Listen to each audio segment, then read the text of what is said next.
Welcome everyone to CDO's Magazine series of one-on-one interviews with CDOs, key leaders, and key influencers. I'm your host, Robert Ludden, Vice President of Stantel Consultants, and I'm coming to you today from Toronto, Canada. On behalf of the CDO Magazine, I have the pleasure of introducing David Burgess, who is the head of data engineering at Pinterest. Welcome, Dave. Well, thanks so much, Robert. Pleasure to be here. It's a pleasure to have you, and in fact, normally we start these interviews with a little bit of background questions to get the audience a little bit more familiar with A, yourself, and B, Pinterest. Now, we were just sharing a joke offline before we recorded that. I did say that you started some of your career in New Zealand, but that's not true, because hearing the accent, you actually grew up in Scotland, Bonnie, Scotland, and then moved to New Zealand, and now you're in California, sunny California. So I'm wondering if maybe in the first introduction you can sort of give us the highlights of how you ended up from Scotland to New Zealand and then ended up running data engineering at Pinterest. Yeah, well, there was a bit of a hop, skip, and a jump to get all the way here. But so I did grow up in Scotland in a wee village in central Scotland near Loch Lomond, and study maths and physics and computer science at Edinburgh, and then Manchester University. I went south across the border to England.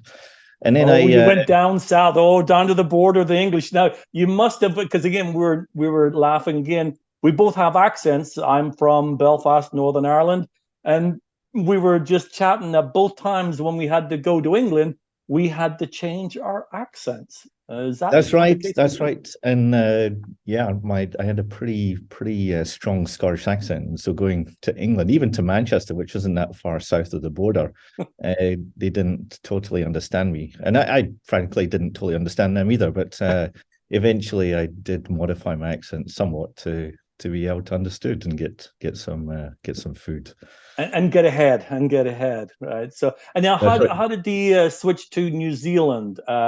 The story goes on a bit more. So I was enjoying being in university so much that I continued and did a doctorate at Oxford and wrote code on supercomputers to simulate aircraft flying, like a Boeing 747. Wow. And then did a postdoc at Stanford University in California after that on a Grand Challenge project. So it was only after that I moved to New Zealand, and that was for love. I followed a girl there, as you do, and lived there for almost 5 years, working in computer telephony integration. They didn't have any supercomputers in New Zealand at that time. I needed to go and find something else that was more fun.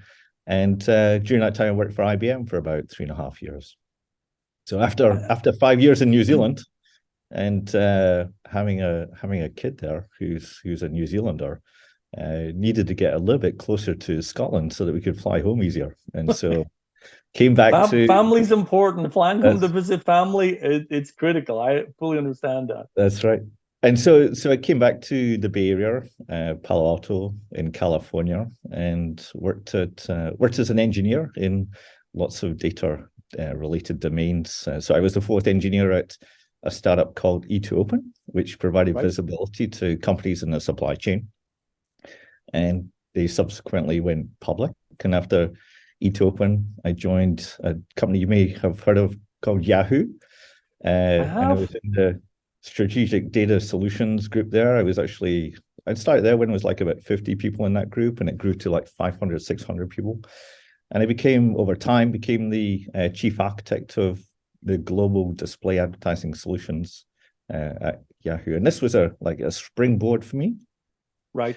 And become a CTO for a couple of startups in online advertising and social networking.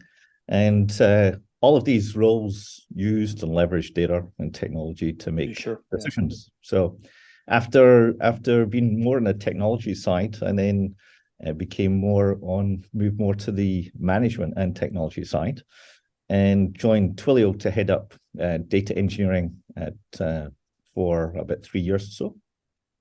And now I head up data engineering at Pinterest, which is a couple of hundred people organization, and I've been here almost 4 years. So thank you for that background, Dave. I know that a lot of folks know Pinterest, but I'm wondering if there's any kind of information or stories you can share with us about Pinterest that may not be as well known that you'd like our audience to know? Something that, you know, you used to go, yeah, a lot of people don't know about Pinterest, that we do this, that, or the other. Any kind of Yeah, sure, gossip? sure. So Pinterest is a visual discovery engine to bring everyone the inspiration to create a life they love. That's really our goal. And it's the biggest data set of ideas ever assembled, with over 200 billion recipes, home hacks, style inspiration, and other ideas to try. So today, more than 450 million people use Pinterest every month. Wow. So it began as a tool to help people collect the things they were passionate about online, but it soon became apparent that the real joy was getting inspiration by what other people shared and applying that Right. inspiration to their own lives. So under the covers of Pinterest is just a massive machine learning engine. And we use machine learning to generate recommendations for our home feed, search results, related products, advertising, and also have augmented reality for our pinners. That's the affectionate name that we use for our users. So they can actually see makeup on their face using augmented reality.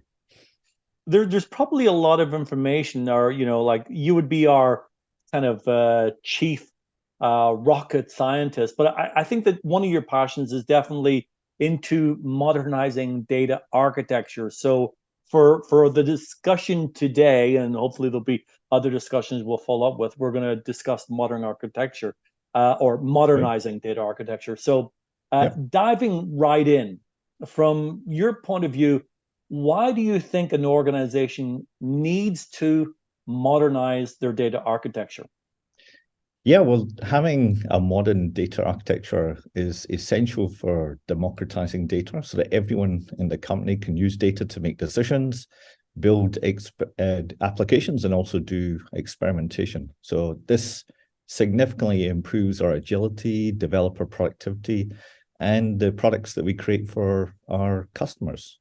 And so on top of this, like modern data architecture, we've also built a machine learning platform, experimentation platform, to increase our velocity, ML velocity, by 10x, and run hundreds of new experiments every week. So all of this you're saying is enabled because you've modernized the data architecture. That's right. So when one of the things that we talk about is that, you know, technology for technology's sake is worthless, right? It's got to be delivering key benefits and key values. So we talk with executives on such things as the key benefits and the value delivery of their investments. Can you highlight where you've seen this investment pay off for Pinterest? You talked about the technical 10x benefit, but where does that pay off in the business side of the equation? Yeah, so for Pinterest, it's really foundational and fundamental for running our business at scale. So to give you an idea of the scale we operate at, we have more than 50 major use cases for machine learning. We do about 400 million machine learning inferences per second. Oh, wow. We collect more than 50 million events per second. And we store an exabyte of data, that's like 1,000 petabytes of data, and run over 1,000 experiments in parallel. And without like a really good modern data architecture, you just can't do that. And also fundamental to the business is that we save a ton of money by having this. So we actually focus on infrastructure efficiency and sustainability, and we save about 20% of our infrastructure costs every year, recurring every year, by actually doing a lot of optimizations to our code and running on the latest hardware. Fascinating. I think we could go on and on. I'm sure our audience listeners would want to know more. But Dave, I'd really like to thank you for your time today. We really appreciate it. Thanks, Robert. It's been a real pleasure to meet you and chat with you today. And Dave, thank you very much indeed. And for our listeners, please visit CDO Magazine Tech for additional interviews. Thank you.